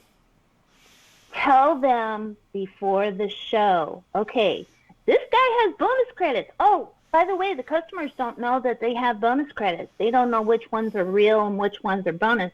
Because I was told to stop asking them, my fans, to tip more if you have bonus credits. Yes. And it just confuses the members when I say that. Because they don't know if they have real or bonus credits. And I'm like, ding, ding, ding, wait a minute here. Gloves are off. What the hell is going on here? What do you mean they don't know if they have bonus credits? What do you mean? That's it's amazing. Bad enough you're not telling the models. Well, Cammi, we definitely are gonna have to do this again. You are pretty amazing. This has been a cool deal, and we've had a lot of positives today. You look great just as you are. Don't worry. Besides the negatives. But I appreciate it, Cammi, and thanks for doing this, my friend. Thank you, and I hope you have an excellent weekend. And to all the service members, American Air Force, Navy, Marine, Army, everybody who takes care of us. Thank you, thank you, thank you, thank you, thank you. Well, thank you, Cammi. This Memorial Day weekend. I appreciate it. There she goes, CammiCams, the amazing CammiCams. And we are going to try to get everybody in here for our next situation, as they say. The situation. The situation is dire. No, I don't know what that is. No, I tried to get Jay in on that call, and I don't know what the hell the deal with the old skip Skype was, but for whatever reason, I couldn't. So, we're going to see if we can bring her and Joe back into the scenario. Okay, now I got this working. Good God, what a circus. Okay, now I got to get John back in here so we can get the next interview going. For the life of me, I don't know what the deal with this Skype was. And now I think we may have the same issue in this one with John. You ticked off the wrong people Well, that too. I think I may have ticked off. Well, you know, Joe. You know what's funny about that is you bring that up, brother. There is a pretty famous story. I told this to Jay last evening. She asked me one time about stats. You know, what kind of people listen to this show? This was early on in the whole Jaybird Wells experience, and apparently the United States government's a big fan of this show. You know, I better keep some of my comments to myself. You know what I'm saying? It's a weird world we all live in. So, let me see here. Where in the world is Carmen Sandiego? Oh, there he is. About a month ago, because it said, you chatted with him about a month ago. Okay, this is going to be interesting, because I'm going to see if they're together, and I'm calling a Skype that's not going to pick up, or I'm calling two Skypes and they'll both pick up. I don't know how this is going to work. This is going to be a interesting deal, or maybe none of them will pick up the Skype. I don't know. Who knows? Okay, one of them picked up, and the other one didn't. So are they together or in the same spot? Let me see here. And then he left. What in the world? I scared him, I think. Jeez, Jiggy. I think I scared Mr. Nathan. I scared Nathan Bronson away. Why did I scare Nathan Bronson away? You are pretty intimidating, Jiggy. Well, I'll tell you, if you've ever seen Nathan Bronson, he is the furthest thing from a bite-sized guy. I'm just being a smart ass he's like What's up, guys? he's like an American ninja. There we go. Okay, How y'all doing? so Nathan, I am trying to get a hold of Rocky Emerson. The Emerson? Is she with you, or is she at her compound? She's at her compound. Okay. Deep in the desert. Okay. Undisclosed location. You know? Okay. Because Jay is calling us from parts unknown, childhood home of the Ultimate Warrior. And so and I'm glad you got that reference, Nathan. Thank you, sir. I'm here for you, man. I'm here for you. And what's funny is what in the world? I'm trying to. Okay, not on the call. No, she should be on the call because she's the one that wanted to set this whole thing up. There's maybe, I don't know. This is such a circus. Put the camera back. Jay wants to perv out on you, Nathan. I don't know why. Okay, one second. Let me do a solid then. So she wants to perv out on you. God damn it! What? She might as well perv out on you. I'm trying to get old Rocky in here. And, Yeah. okay, where in the world is Rocky Emerson? I guess that'll be the. That's what happens. The volume on this thing is going like it was like I called you guys back and now it's not. Oh, there we go. You can slap a headset on because at the end of this you could go call a pro wrestling pay-per-view when we're done. You're right. Thank God. So I'm trying to get a hold of Rocky and it's not working. So I don't know what's going on there. You want me to call her up real fast? Yes, just give her, go off headset and give her a holler. I'll stall. I'll stall. So we are going to attempt to do something that Makes sense. Well, that too. Last week we had Don Mazzella on, and I was trying to put this together for when Don was here. And Don is a respected newspaper journalist. He also works. Moron. Okay. She is not answering as of right now. I got one ring in. I got one ring in. Hey, that's fine. We've got you. We've got a party. That's fine. Yeah. So, she just got her boobs done. Oh. So I was out there taking care of her earlier this week, just making sure like she could grab things. But I think she should be doing better by now. Well, see, I had told her, I said, hey, we can do this anytime. And she's like, no, let's do it this weekend. I'm good. So, there it is, as they say. So, first of all, I am extremely glad that we've got you with us today. And Jay is extremely glad you're not wearing a shirt. So, and she's extremely glad that John is wearing one. So, Too, don't worry. So we got the whole 9 yards here.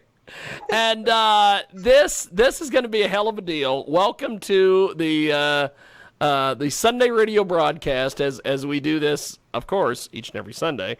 And if you miss us live, we are on the Mix on Tuesdays. We have got your friend and mine, Mr. John Mosier, Jay Birdwells, who I often refer to as the ferret in the Jello fight.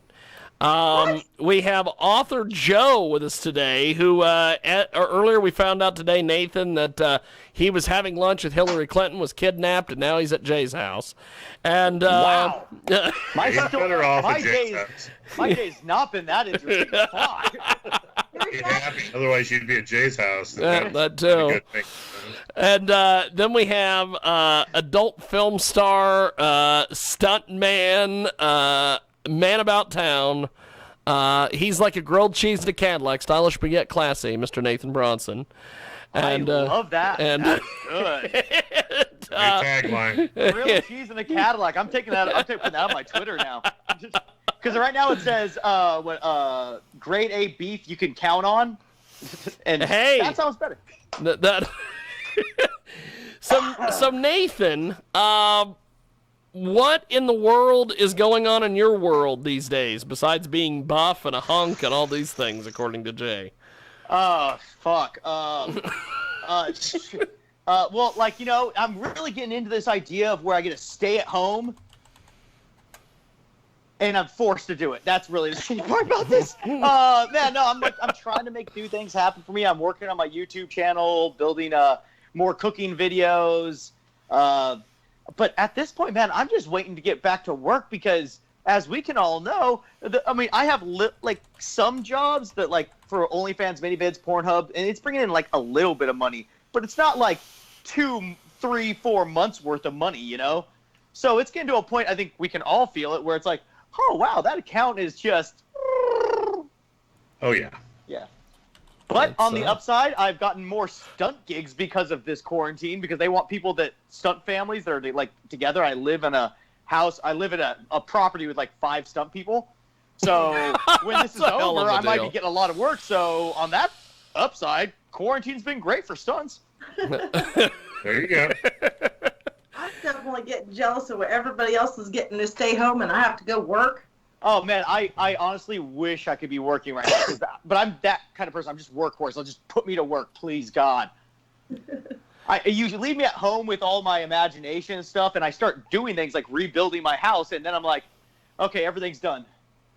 Fuck, there's nothing else to do. Now.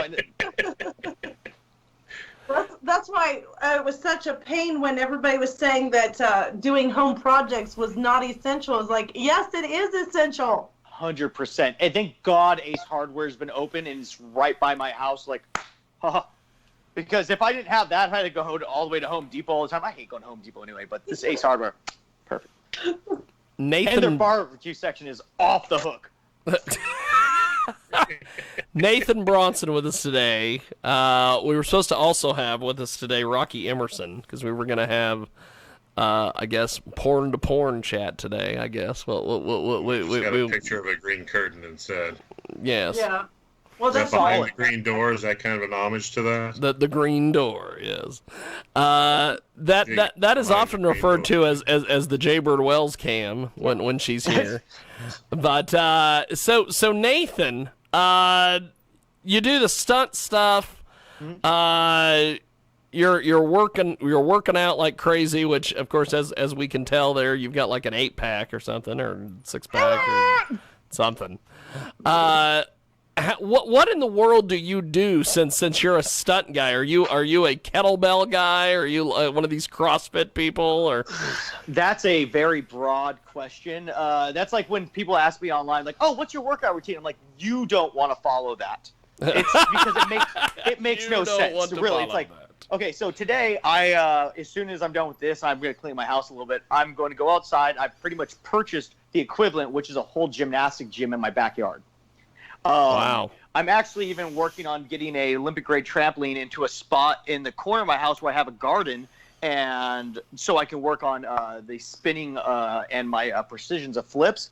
But that's one day of working out. The next day would be martial arts. The next day after that might be taking reactions, hitting a mini tramp like you're going to get like punched in the face or you're getting blasted, working on the shots. Day after that might be CrossFit training, might be weightlifting. Then it's hitting the bag. Then it's going. I got a bike the other day because I messed up my ankle when I was doing flips, and I also want something that was a little less on my joints because there was a while where I was running around with a 17-pound vest every day for about a mile and a half. Wow. And that was the last workout I did. That wasn't even the first one. So it's it depends, but it's very hard to say what my workout routine or what I do because it's so broad. It's just like I'm like a fucking ferret on meth, you know? It's like I don't really know which way I'm going to go, but I can do all these things, so I want to do all of them, you know? That's So, awesome. what's the worst injury and stunts have you gotten? Surprisingly, I've never broken a bone in my life. I have broken cartilage many a times. I've broken my nose 3 times. Wow. Both collarbones have been separated. But the worst injury I got was, it's not really doing the stunt, it was training for a stunt. And that's this collarbone. Wait, let me see if I can get you guys to see it. So if you see right here, that bump goes up. Holy smokes.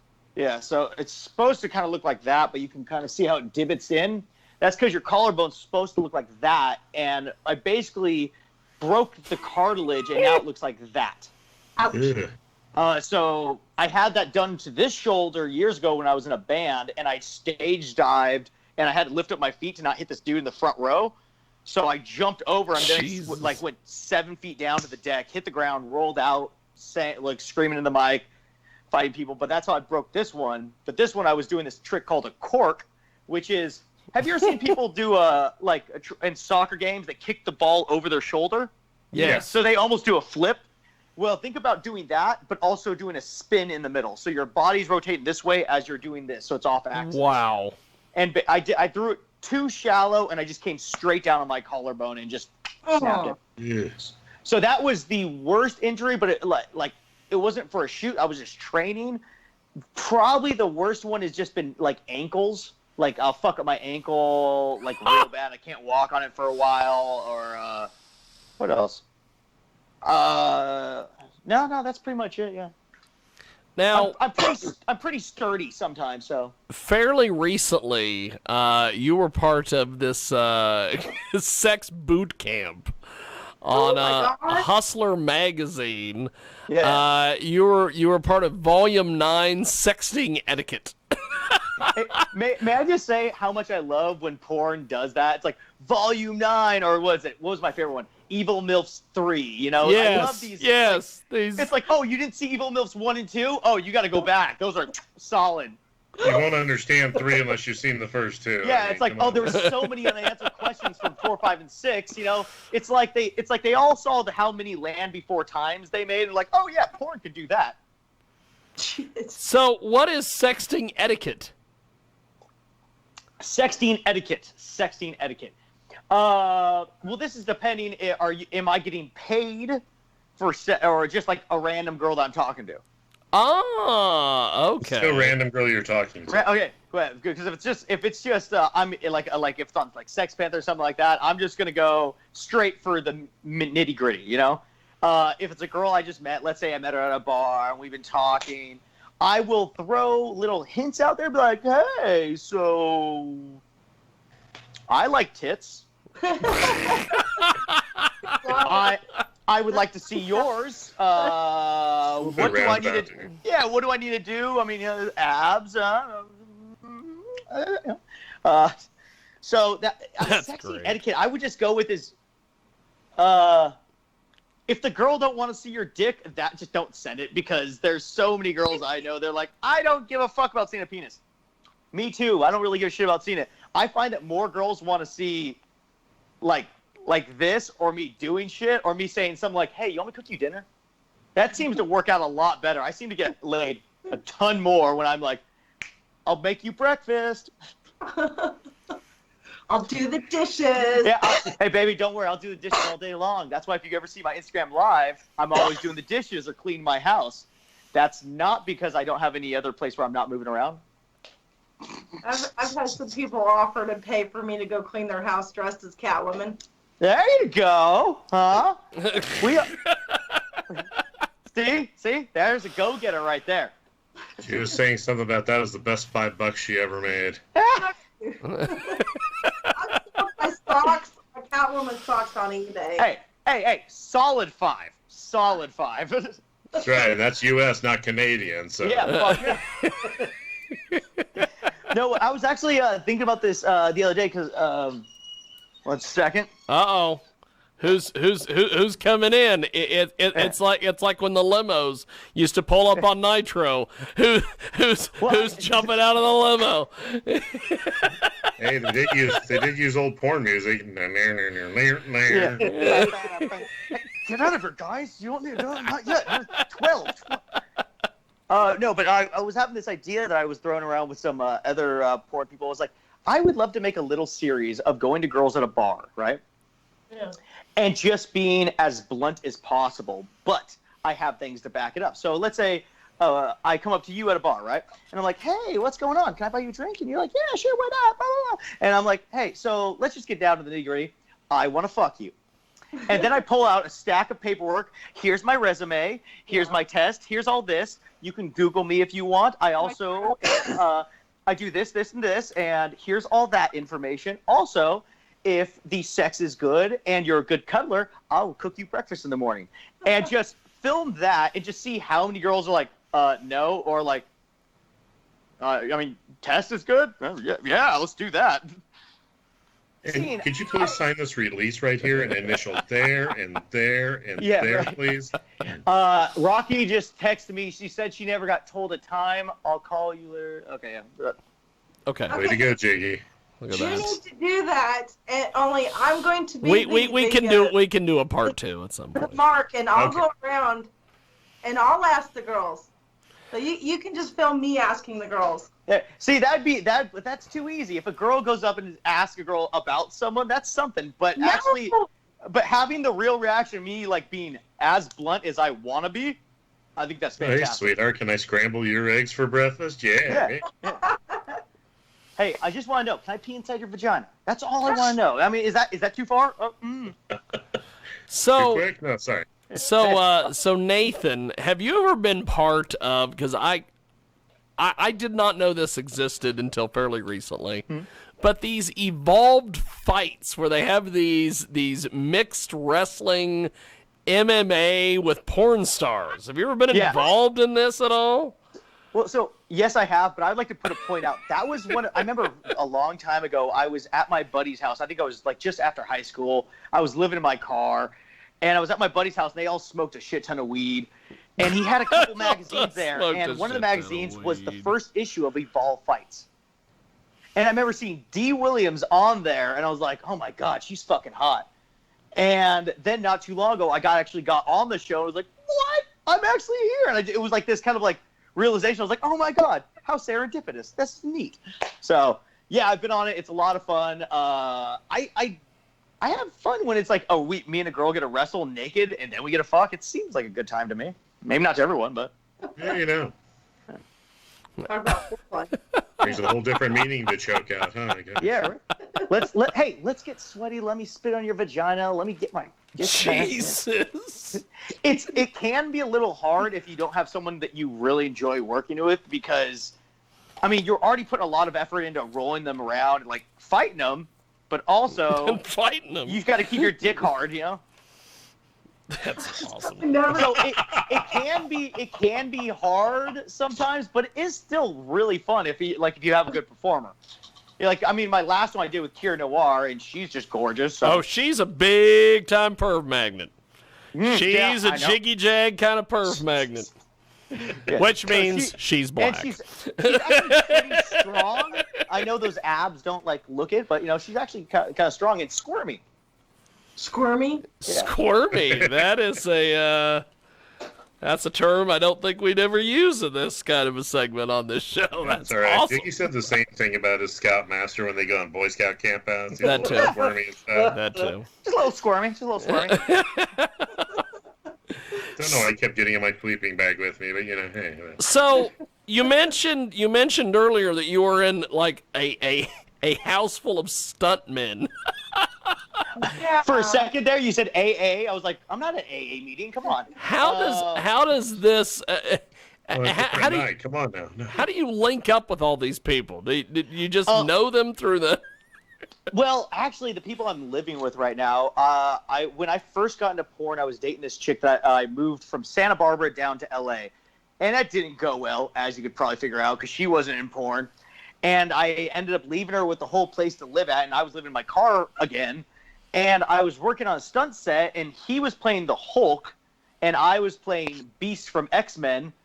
And they just happened to lose a guy, and then they said, "Hey, we need another roommate. You want to jump in?" I'm like, "Fuck yeah!" So came here. Their son does stunts. The wife has been around the stunt community forever. We have another girl that's been doing stunts for a long time. So it's a small community, kind of like the way porn is.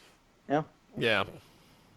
That's So cool. what movies have you done stunts in? Because one of the things that I always love at the end of movies, I always stay to read the credits. Mm-hmm. And I've interviewed a couple different stunt people in the past, and know a couple different stunt people that just personally. And I always stay whenever I know they're going to be in a movie. I stay and read the fucking credits. What movies have you done that you can talk about that we need to be aware of, so I can go back and go, oh my God, there's Nathan Bronson. So the movie, okay, so what ended up happening when I first got in the business, I got a job at Universal Studios, and I started doing the live stunt shows there. Yes. Problem with that was it was kind of hard to branch out because you're working live performances, and not that many stunt people want to give you the time of day because they're like, oh, that's not real stunts, even though you're doing more repetitions than they ever have. I've done 280 fire burns, full body. Jesus. Yeah. And so it kind of fucked with my credibility. So I didn't get on very many movies. I've got on a couple TV shows, some movies that were released on like Amazon. But also, they don't fucking tell me when those movies are coming out. So I'm still not 100% sure which ones are out and which ones aren't. Oh, wait, no, there was a really good one. It's called Dead for Life, Dead Life. No. Fuck, what was it called? Because I do a real dope fight scene in there. I can't remember. If you ask me later, I'll send you the link. Okay, I'll shoot you an email. But it's a really cool thing. But the biggest one I think it was on Storage Wars. I got lit on fire on that show. Wow. Cool. So the lighting on chest. That's why you have no hair on your chest. Oh yeah, that's why. So the lighting on fire. Take us through all this. How does this all work? Okay, What's the? So first off, it's like you're gonna need let's start with the process of, depending on what stunt team you're working with, depending on what crew, it might be a little different here. You might be using no mix. You might be using what's the other one? So there's another flame retardant clothes that we use. I'll set you up with the one you did at Universal, because I did that one the most. Basically, is you get 2 pair of no mix bottoms, 2 pairs of no mix tops. you just get these things wet, okay? You get them damp. You don't want them soaking because then it'll go through all the clothes. So damp them out. You put them on. Bottoms on, then the top on. And then you put a racing suit on, which is good for, I believe, 30 seconds before you get third-degree burns, if it gets to that racing suit. Then you put a gasket on. The gasket is like one of those painter suits, those plastic painter suits you see in spray painting houses with. Yes. So that's a gasket. The gasket is there to make sure the fuel doesn't get onto all your no-mix and racing suits. No. When you put it on. Then after the gasket, you put on your 100% cotton shirt and cotton pants. You don't want to use things that are what are they called? Basketball short material or something like. It's got polyester. Polyester, because it can melt to your skin. Yeah. Wow. So then you put that on, and I forgot a part. Before you put the gasket on the racing suit, you put fire gel on the spots that the fuel is going to be applied. So at Universal, at the stunt show that I did, the special effects stage, you would put the fire gel on this arm. You'd put the fire gel on the front of your thighs, on the back of your thighs, on your back, because that's exactly where the fuel is going. So then gasket goes over that. The clothes go over that. Then you put fire gel all over your hands and fire gel over your head, and you try to slick back your hair as best as possible, because if you give any crevices for it to come out, the fire can go up and burn your hair. And fire gel is only there as a fire retardant. It won't stop it, but it will stop it for us, hold it back for a certain amount of time. So now you got your neck, your head, your face covered. You go out on the stage, and basically what they're going to do is they're going to fuel up here, fuel up your legs, fuel your back, your legs, fuel your back. They say, ready. He comes over with a torch, hits your legs. You walk around. I'm on fire. Hit the ground, and they hit you with the fire extinguishers. Try not to hit your head because it does suck up the air. The way I like to explain it is remember, have you ever had a Sprite and you drink some of your Sprite? That first sip where it's kind of sprinkles in your mouth? The fire extinguisher almost does that to you. I don't know why I always thought it was just a weird, zesty, and not a good way either. Not in a good way. Yeah, but that's basically how you prep, at least for Universal. There's other ways people do it. Another one would be 3 pairs of no-mix tops, and you leave them in the fire gel until it's cold, and then you put all that shit on. And also, instead of putting the fuel right onto the clothes, you actually have a thing called a wick, which is basically just a ripped-up towel that you pin to the shirt, and that's got the fuel on it, and that's what you light up. Holy smokes. You actually have fire extinguisher put on you, or water? Fire extinguisher. We have a special type of fire extinguisher that we use that are fucking expensive, and it's really irritating getting these dumb things. They're worth every dollar, right? Oh, I mean, I guess. So, I guess we'll go around the horn here. We'll start with John. Do you have any questions? Any more questions for Nathan while we have him here? All I gotta say is this is probably one of the most entertaining people you have ever had on. I'm liking this guy. It's kind of like Porn Jesus last week. He was cool.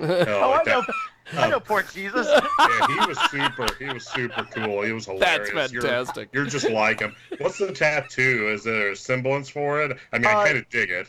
Thank you. This is actually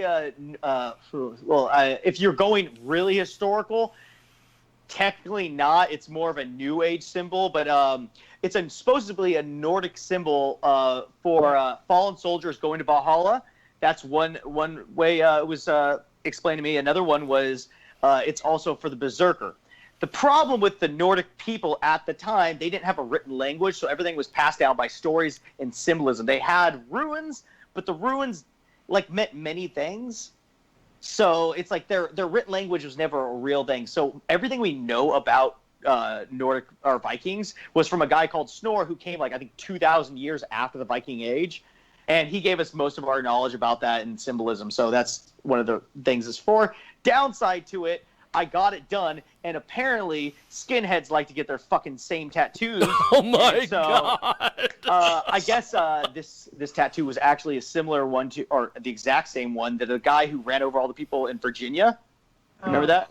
Yeah, he had the same tattoo on him. So I've actually been called out quite a few times for being a racist just because of this. I'm like, I'm not.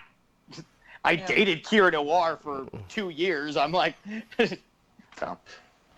She's a big-time perf magnet. That's all I've got to say. So, I guess we'll go to Joe. Do you have any questions for Nathan while we have him here, sir? Yeah, I was just going to ask him about being a white supremacist with a tattoo, but he's already explained that. Yeah. Wait, Joe, move your head to the left. Over here, Joe. There you are. Yeah. Yeah, I was going to go into that a little bit, just tell about my beliefs and stuff. My next Klan meeting, I don't know. And that goes over great in liberal California. I mean, Yes. You know what? They just love me for who I am, I guess. Right, whatever. Totally tolerant. I think that's awesome. And accepting. I think that's awesome that Nathan knows porn Jesus. Yeah, I know him, but I don't know him that well. We see He's each other at parties all the time. fantastic. I honestly don't know what he does. Does he? Is he content? Like, he makes I content? guess he does. I don't know.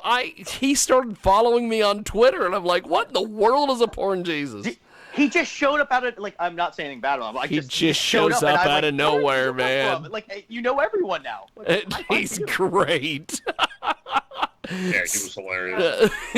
So Jay, but besides his abs, do you have any questions for Mr. Bronson there? When he's doing that, I don't. All right, let's get you a nice little butt shot here. Oh. Oh, okay. What was the question?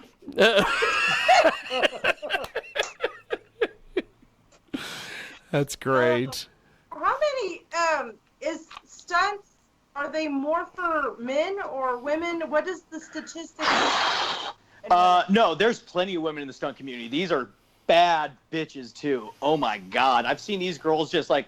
I remember I can't remember her fucking name. I've trained with her a bunch though. Tiny little blonde girl. If you ever see a short little girl getting hit with something, it's probably this one, because this girl's like 30, but she's the size of my thigh. But I remember she had to be in a school. The ceiling was, she had to be on the school, on the lockers, right? Like 2 stacks of lockers. She had to be on top of lockers. She had a backflip off. But the ceiling was like right above her head. So we were at a gym just practicing with her, and she was freaking out because I think it was 10 feet in the air onto like the hard floor. Wow. It's like you would have to just like lean back, fall, and then throw your legs so you can get that tuck just right. Holy smokes. But she nailed it first try. Like, we practiced it over and over, and yeah, it was great. How many parkour people make it into the stunts?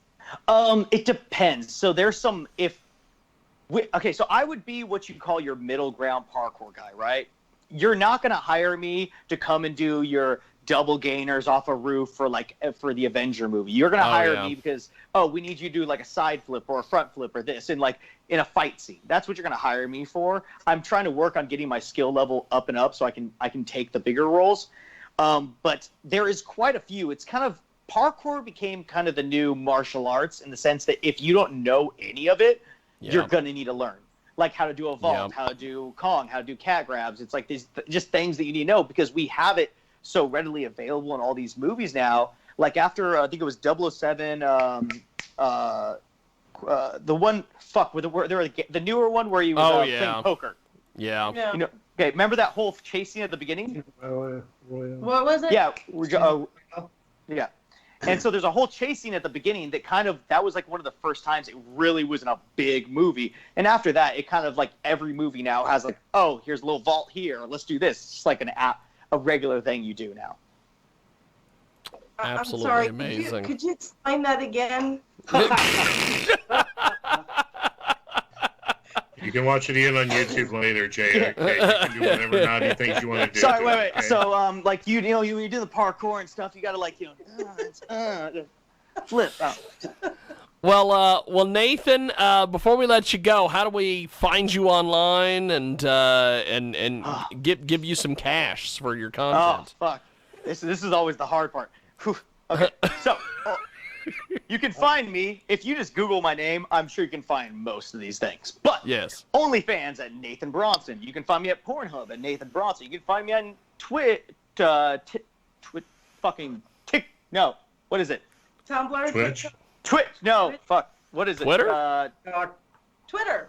Twitter. There we go. Because now there's a TikTok, Twitter, Tumblr. Oh, there's too much shit. I fucking hate all these sites. You can find me. You can find me on TikTok for like literally all I'm posting up there is flips and me doing stunts. So that's all my TikTok is. It's a lot of fun videos. Nathan Bronson everywhere, and YouTube is going to be starting to post that a lot more. I got 4 videos going on right now, besides all the cooking videos I did. And if you want to learn how to cook Peking duck, your first time, because it was my fucking first time doing it, very interesting. I'm not sure if you guys knew this, but it needs an air compressor to make Peking duck right. That's awesome. But you can find that at Hanging with Nathan. So yeah, pretty much that's all of it. Awesome. Well, sir. Anything else, just message me. I'll talk to you. I'm bored. I'm lonely. What's up? You are fantastic, and I sent Rocky an email about sometime in June, and so we'll lock everything down and do this then. But I'll come back. I talk shit to her all the time. You have been great. This has been fun. I've enjoyed hearing about the stunt stuff. Oh yeah, I think that's totally great. Cool. Oh, thanks, man. I love talking about doing stunts, man. I'm gonna really try after this quarantine's over to like go back at that a lot harder, because I have been putting it by the wayside for a bit. I'm like, dude, I miss doing it. I miss not having to worry about. Jump off a building, no problem. Hey, get your dick hard every day. It's sometimes can be a little rough. I'd much rather be lit on fire at sometimes with some of these fucking bitches, you know? Well, thank you, sir. Jay, it's been an honor. I hope that you let author Joe go back to his existence after the kidnapping here. Joe, it's been fun, sir. And Can you give a shout out for his books? yes, Please promote your send stuff. me a book, Joe. Any place where you normally go and download books at, you can get my stuff. Fuck and yeah. Barnes & Nobles has everything that I've got out. You just look for Joe C. Combs II, and that's it. Fuck yeah. Bang. All right. You need my blog that way too. And of course, John can't really get back to doing anything until we are allowed to do professional wrestling events, because John yells at people and tells them how much of a piece of crap they are. So Little kids to tell me to go F myself. You know. And then everybody knows how to find me. JB Wells, Google, Instagram, Twitter, Facebook. and her 55 America's Most Wanted, and her 55 Facebook accounts that she has. Yep. And Nathan, it's been an honor and a privilege. Joe, thank you, sir. Jay, you've been fun. And John, I will see you Tuesday. So you guys all have a good day, and we'll talk soon. Thanks, everybody. Have a good one, guys. Thank you, guys. And there they go. Quite possibly, there they go. You gotta hit the end call thing on the Skype. I've been doing this for how long? You know, it's like Bill O'Reilly with the I don't know what it means to play us out. And I'm like, you've been doing this how